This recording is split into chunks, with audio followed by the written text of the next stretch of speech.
Military history teaches us a simple but uncomfortable lesson. The most decisive moment in a war is often not the first missile launch, the first airstrike, or even the first battle. It is the moment when political leaders conclude that diplomacy has reached its limits. In every major conflict, there comes a point when governments begin issuing orders that they hope will never need to be carried out.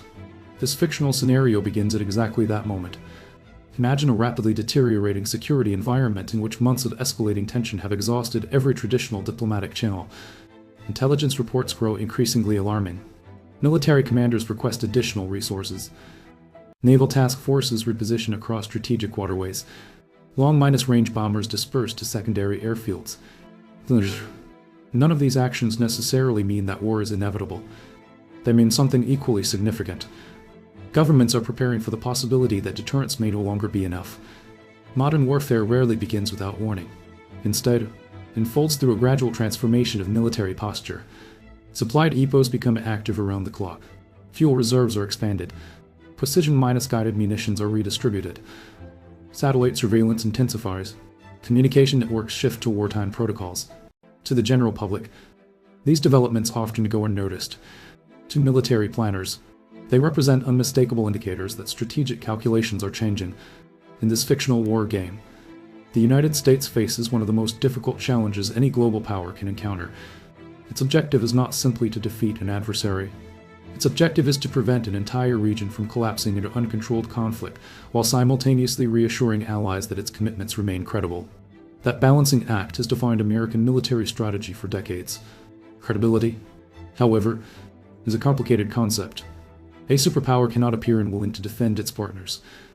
At the same time, it cannot afford to enter every regional crisis without considering the long-term consequences.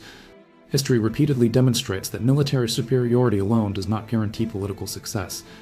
Winning battles and achieving strategic objectives are often two very different things. That distinction has shaped military doctrine throughout the 21st century. Imagine senior defense officials gathered inside a secure operations center. Large digital maps display shipping lanes, satellite imagery, and air defense coverage across an entire region. Logistics officers calculate fuel consumption for extended deployments. Naval commanders evaluate maritime choke points. Cyber specialists monitor global communication infrastructure for signs of coordinated digital attacks. Every branch of the military sees the same crisis through a different lens. An Air Force commander thinks about air superiority. A naval commander thinks about freedom of navigation. An intelligence officer thinks about information gaps. A logistics planner thinks about sustainment. Without logistics, even the most technologically advanced military eventually loses its operational advantage. That reality is often overlooked in public discussions of war. People tend to focus on fighter aircraft, missile systems, and advanced technology. Professional military planners focus on supply chains. Every missile launched must eventually be replaced. Every aircraft requires maintenance. Every armored vehicle consumes fuel. Every deployed soldier depends upon an uninterrupted flow of food, ammunition, spare parts, and medical support. Modern wars are won as much by industrial capacity as by battlefield tactics. History offers countless examples. Throughout the Second World War, production capacity became as decisive as battlefield leadership. During more recent conflicts, supply networks often determine the tempo of military operations more than individual engagements. Technology may shape how wars are fought. Logistics determines how long they can be sustained. That is precisely why modern military planning begins long before the first shot is fired. Preparation itself becomes a strategic signal. Large-scale deployments communicate political intent. Exercises demonstrate readiness. Carrier strike groups influence diplomacy simply by changing location. Sometimes the movement of military assets alters negotiations without a single weapon ever being used. Deterrence depends upon convincing potential adversaries that the costs of escalation outweigh any possible gains. But deterrence only functions when every participant interprets those signals correctly. Misunderstanding remains one of the greatest dangers in international politics. One government may view a deployment as defensive. Another may interpret the very same movement as preparation for offensive action. Neither side necessarily intends war, yet both begin preparing for it. Military history contains numerous examples where wars emerged not because leaders desired conflict, but because each side feared waiting longer would leave them at a disadvantage. Fear accelerates preparation. Preparation increases suspicion. Suspicion encourages further military activity.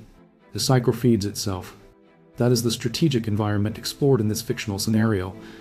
The central question is therefore not whether a single order is given. Orders can always be revised. Deployments can be delayed. Negotiations can still succeed. The real question is whether the political mechanisms responsible for preventing escalation remain stronger than the military preparations designed to respond if they fail. Because once preparations begin operating on their own momentum, diplomacy enters a race against time. And history suggests that this is often the most dangerous phase of any international crisis, not because war has already begun, but because every government is preparing for the possibility that it soon might. As this fictional strategic war game continues, one reality becomes impossible to ignore. Wars in the 21st century are no longer decided solely by the strength of armies. They are decided by the ability of governments to synchronize military operations, economic resilience, industrial production, intelligence collection, cyber defense, and political decision-making into a single, coherent strategy. Military power is only one piece of a much larger system. When analysts discuss the possibility of a major regional conflict, they often focus on missile inventories, aircraft, or naval fleets. Those capabilities certainly matter. But beneath every visible military operation lies an invisible network that determines whether a campaign can continue beyond its opening phase. Factories must continue producing equipment. Transportation networks must remain functional. Communication systems must survive both cyber attacks and electronic warfare. Medical services must be capable of treating casualties while maintaining civilian health care. Financial institutions must continue operating despite economic uncertainty. Energy infrastructure must remain protected. In modern warfare, these systems are not supporting the battlefield. They are part of the battlefield.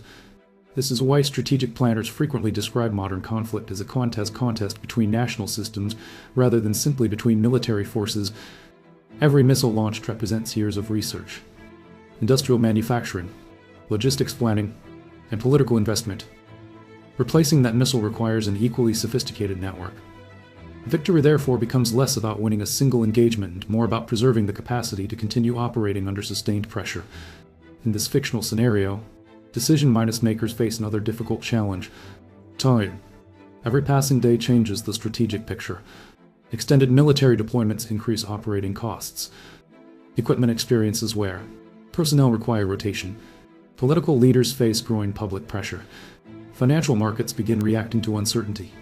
International partners demand clarity regarding long-term objectives. As the crisis continues, maintaining strategic patience becomes increasingly difficult. History repeatedly demonstrates that prolonged uncertainty often creates pressure for decisive action. Yet decisive action is not always the same as wise action. Throughout military history, some of the greatest strategic mistakes were not caused by insufficient strength.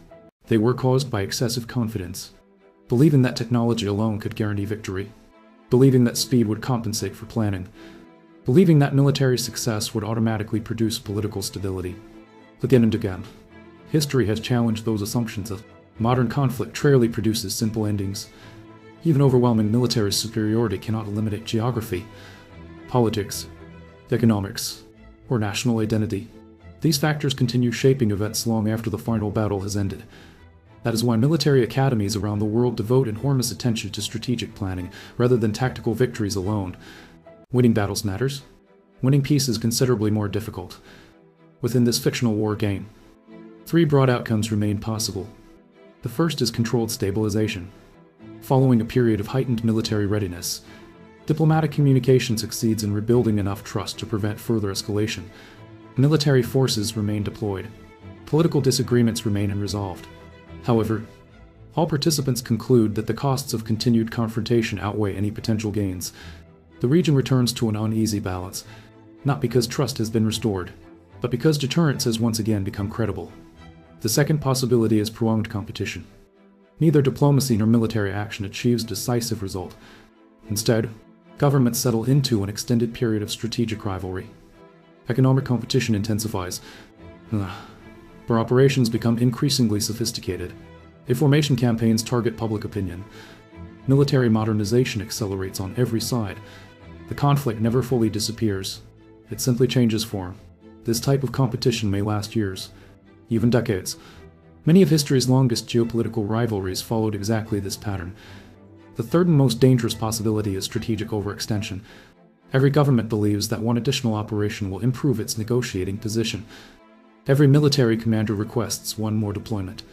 Every political leader assumes that demonstrating greater resolve will force the opposing side to compromise.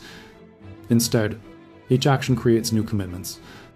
Resources become increasingly stretched. Logistical requirements expand. Economic costs multiply. Diplomatic flexibility gradually disappears. Eventually, leaders discover that they are no longer directing the crisis. The crisis is directing them. This is perhaps the greatest lesson every strategic war game attempts to teach. Escalation is rarely the product of a single dramatic decision. More often, it emerges from dozens of individually rational decisions that collectively produce an irrational outcome. Each step appears manageable. Together, they become extraordinarily difficult to reverse. For that reason, professional military planners devote as much attention to preventing conflict as they do to preparing for it. Preparation should never be mistaken for a desire to fight. In fact, the strongest military organizations often invest enormous effort in creating conditions where war becomes unnecessary. Credible deterrence exists for one purpose above all others: to convince every participant that peace remains the more rational choice. That objective is easy to describe. It is far more difficult to achieve. As this fictional strategic scenario comes to a close, one conclusion stands above all others.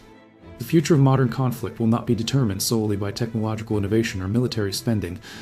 It will be determined by the quality of political judgment. Advanced weapons can influence the battlefield.